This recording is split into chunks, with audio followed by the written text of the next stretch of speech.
My first public appearance as a speaker in the United States took place more than 2 decades ago here in New York City in 1986 at the first major Mises Institute conference held to celebrate Murray Rothbard's 60th birthday, and so I'm particularly pleased to be back here. Now, let me begin with the definition of a state. What must an agent be able to do to qualify as a state? This agent must be able to insist that all conflicts among the inhabitants of a given territory be brought to him for ultimate decision-making or be subject to his final review. In particular, this agent must be able to insist that all conflicts involving himself be adjudicated by him or his own agent. And implied in the power to exclude all others from acting as ultimate judge, as the second defining characteristic of the state, is the agent's power to tax, that is, to unilaterally determine the price that justice seekers must pay for his services. Now, based on this definition of a state, it is easy to understand why a desire to control a state might exist. For whoever is a monopolist of final arbitration within a given territory can make laws, and he who can legislate can also tax. And surely this is an enviable position. More difficult to understand is how anyone can get away with controlling a state. Why would others put up with such an institution? Now, I want to approach the answer to this question indirectly. Suppose you and your friends happen to be in control of such an extraordinary institution. What would you do to maintain your position, provided, of course, you didn't have any moral scruples? You would certainly use some of your tax income to hire some thugs. First, to make peace among your subjects so that they stay productive and there is something to tax for you in the future. But more importantly, because you might need these thugs for your own protection should the people somehow wake up from their dogmatic slumber and challenge you. Now, this will not do, however, in particular if you and your friends are a small minority in comparison to the number of your subjects. And only if you are a small minority can you live a comfortable life on the backs of others. For a minority cannot lastingly rule a majority solely by brute force. It must rule by opinion. The majority of the population must be brought to voluntarily accept your rule. This is not to say that the majority must agree with every one of your measures. Indeed, it may well believe that many of your policies are mistaken. However, it must believe in the legitimacy of the institution of the state as such, and hence that even if a particular policy may be wrong, that such mistake is an accident that one must tolerate in view of the fact that some greater good is provided by this institution. Yet how can one persuade the majority of the population to believe this? And the answer is only with the help of the intellectuals. Now, how do you get the intellectuals to work for you? To this, the answer is easy. The market demand for intellectual services is not exactly high and stable. Intellectuals would be at the mercy of the fleeting values of the masses, and the masses are uninterested in intellectual philosophical concerns. The state, on the other hand, can accommodate the intellectuals' typically overinflated egos and offer them a warm, secure, and permanent berth in its apparatus. However, it is not sufficient that you employ just some intellectuals. You must essentially employ them all, even the ones who work in areas far removed from those that you are primarily concerned with, that is, philosophy, the social sciences, and the humanities. For even intellectuals working in mathematics or the natural sciences, for instance, can obviously think for themselves and so can become potentially dangerous. It is thus important that you secure also their loyalty to the state. Put differently, you must become a monopolist. And this is best achieved if all educational institutions, from kindergarten to universities, are brought under state control and all teaching and researching personnel is state certified. But what if the people do not want to become educated? For this, education must be made compulsory. And in order to subject the people to state-controlled education for as long as possible, everyone must be declared equally educable. The intellectuals know such egalitarianism to be false, of course. Yet to proclaim nonsense such as everyone is a potential Einstein if only given sufficient educational attention pleases the masses and, in turn, provides an almost unlimited demand for intellectual services. Now, none of this guarantees correct statist thinking, of course. It certainly helps, however, in reaching the correct statist conclusion if one realizes that without the state one might be out of work and may have to try one's hands at the mechanics of gas pump operation instead of concerning oneself with such pressing problems as alienation, equity, exploitation, the deconstruction of gender and sex roles, or the culture of the Eskimos, the Hopis, or the Zulus. Now,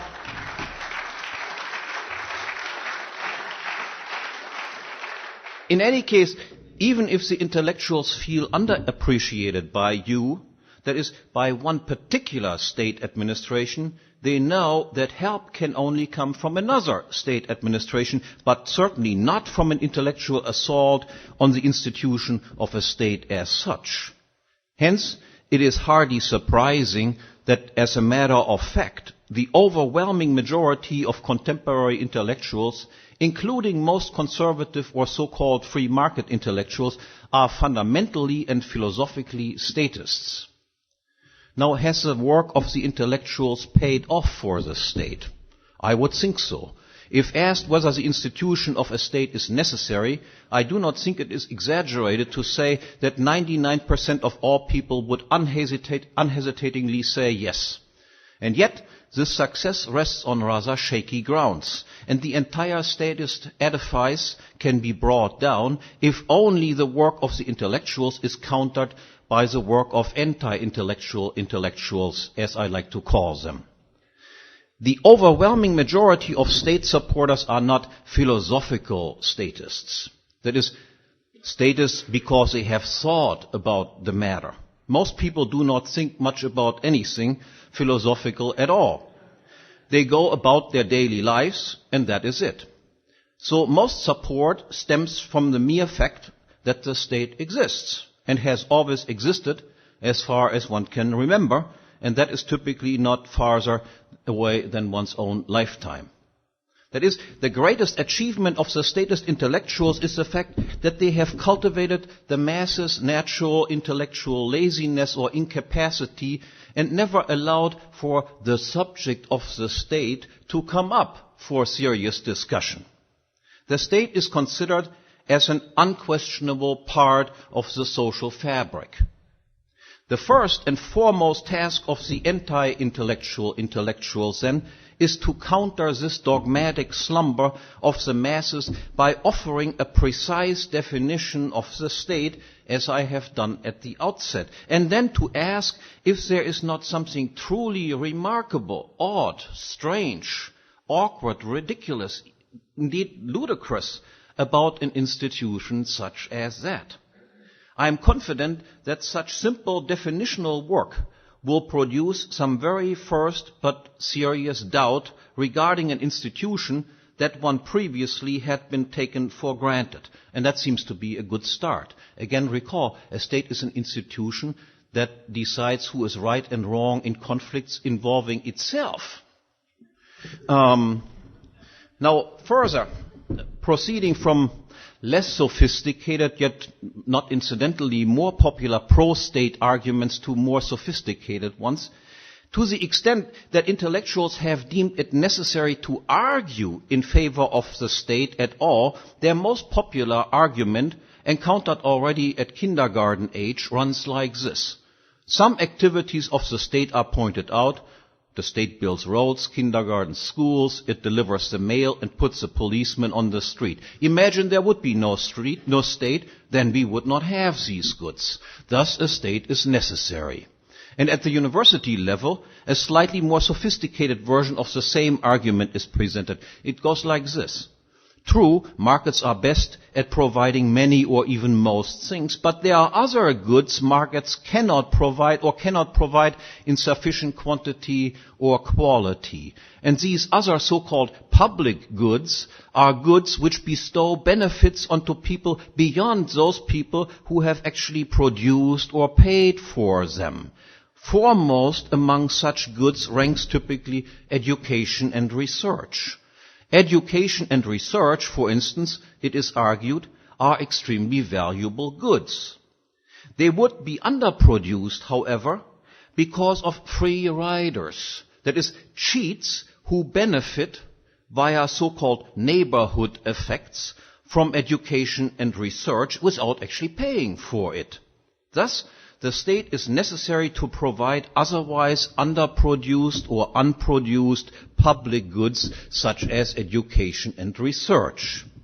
Now, these statist arguments can be refuted by a combination of three fundamental insights. First, as for the kindergarten argument, it does not follow from the fact that the state provides roads and schools that only the state can provide such goods. People have little difficulty recognizing that this is a fallacy. From the fact that monkeys can ride bikes, it does not follow that only monkeys can ride bikes.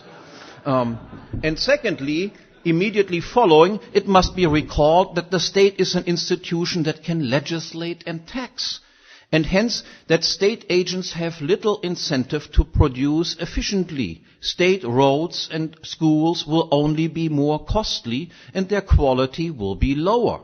For there is always a tendency for state agents to use up as many resources as possible doing whatever they do, but actually work as little as possible doing it. Now, third, as for the more sophisticated statist argument, it involves exactly the same fallacy encountered already at the kindergarten level.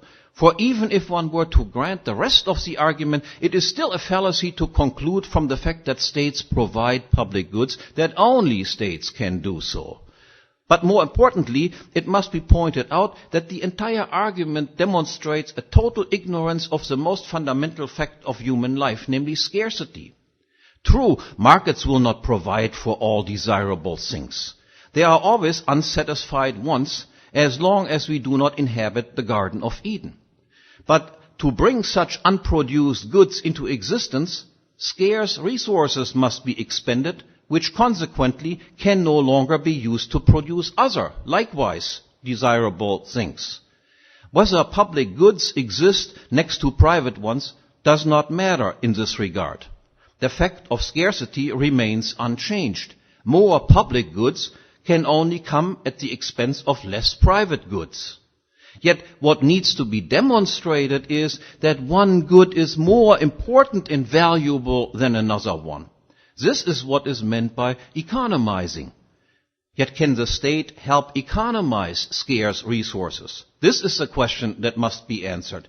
In fact, however, conclusive proof exists that the state does not and cannot economize. For in order to produce anything, the state must resort to taxation or to legislation, which demonstrates irrefutably that its subjects do not want what the state produces, but actually prefer something else as more important than those things produced by the state.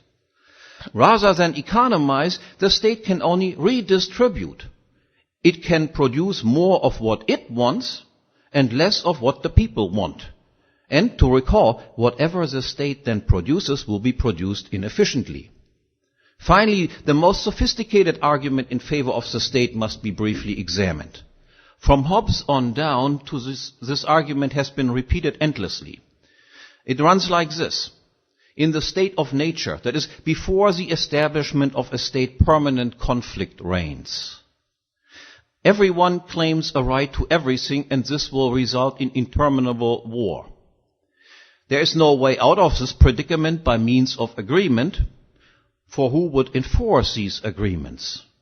Whenever the situation appeared advantageous, one or both parties would break the agreement and conflict would result. Hence, people recognize that there is but one solution to the desirable goal of peace, namely the establishment per agreement of a state, namely a third independent party as ultimate judge and enforcer. Yet, if this thesis is correct, and agreements require an outside enforcer to make them binding, then a state by agreement can never come into existence. For in order to enforce the agreement which leads to the establishment of a state, to make this agreement binding, so to speak, another outside enforcer, a prior state, would already have to exist. And in order for this state to have come into existence, yet another, still earlier state must be postulated, and so an infinite regress results. On the other hand, if we accept that states do exist, and of course they do, then this very fact contradicts the Hobbesian story. The state itself has come into existence without any outside enforcer. At the time of the alleged agreement, no prior state existed. Moreover, once a state is in existence, the resulting social order still remains a self-enforcing one. To be sure, if A and B now agree on something, their agreements are made binding by an external party, the state. However, the state itself is not so bound by any outside enforcer. There exists no external third party insofar as conflicts between state agents and state subjects are concerned. And likewise, there exists no external third party for conflicts between different state agents. Insofar as agreements entered into by the state are concerned, that is, such agreements can only be self-binding on the state. That is, the state is bound by nothing except its own self-accepted and enforced rules, the constraints that it imposes on itself. Yet this is precisely what the Hobbesian story wants to rule out as impossible, namely a social system capable of producing peace and security based on the self-enforcement of rules. Now this brings me to the final step in my argument. If the failures of the pro-state arguments are so apparent, and the anti-state or anarchist position is so compelling, why then are intellectuals so unsuccessful in making their case? The reason is that ideas don't spread on its own. For ideas to spread, it requires proponents of these ideas. And these proponents cannot live off love and air alone. Intellectuals too require resources to sustain a living so that they can write and teach. And if they want to be effective in their work, they require an institutional support system that helps promote and distribute their ideas. This is the crux of the problem then. True, the distribution of ideas, also unorthodox ideas, has become much easier in recent decades with the development of the Internet. However, this does not change in the slightest the fact that 99% or so of all intellectuals are directly or indirectly supported by the state, and that 99% or so of all institutional support of education and research is state-financed with predictable consequences. That is to say, there is simply not enough financial support available for anti-intellectual endeavors to turn the currently minuscule minority of principled anti-state intellectuals into the critical mass necessary to overcome the overwhelming odds in favor of the state. True, some intellectuals have managed to slip through the cracks, and a few have even attained pampered positions within the current statist education and research system. But these are institutional accidents which are quickly repaired within the system by either corrupting these individuals or rendering them institutionally ineffective and freezing them out. Hence, There is no way around the insight that there are not enough anti-intellectual intellectuals around because there is insufficient funding to support them in larger numbers, compelling many potential anti-state intellectuals to choose other non-intellectual careers. Hardly surprising, the state had its hands in creating this situation, namely by doing its very best to destroy what I call the natural elites. Natural elites are men of independent wealth and independent minds. Competing as such most directly with the state's monopolistic aspiration as ultimate judge, natural elites everywhere are considered potentially dangerous by the state. Accordingly, to reduce this danger, the state has co-opted members of the natural elite into the state system and thereby made their wealth dependent on continued friendly behavior on their part, or else it has confiscated or threatened to confiscate their wealth, and in any case it has sucked them all into the very same education system as everyone else. To be sure, there still exist wealthy men. Indeed, more of them exist today than ever before. But increasingly less of them can be described as independently wealthy because most of their wealth can be destroyed in the blink of an eye by the state. Nor is there a lack of intelligence to be found among these people. But as a result of decades of relentless educational propaganda, their once independent minds have become dulled, clouded, and corrupted. They feel guilty about their wealth and dabble in politically correct so-called social endeavors to compensate for their alleged sins. And in any case, the rich and famous today embrace the very same easy to be manipulated high time preference lifestyle of don't worry, be happy as the masses. Yet not all hope is lost, because there exists the Mises Institute, which within the 25 years of its existence has become the world's leading center of anti-statist intellectual work. And despite all efforts to the contrary, and however reduced in numbers and strengths, there still exist some remnants of a natural elite, as the presence of you, the supporters of the Mises Institute, proves. Together, with your help, the moral and economic perversion that is the state can be exposed. With some luck, we may actually initiate a genuine social revolution, namely the triumph of liberty, and with it unheard of prosperity over state tyranny, impoverishment, and waste. Or we may at least contribute to the fact that matters do not become worse, or become worse only more slowly. And in any case, together we can take pride in the fact that we made a contribution to keep moral and economic truths alive. Thank you.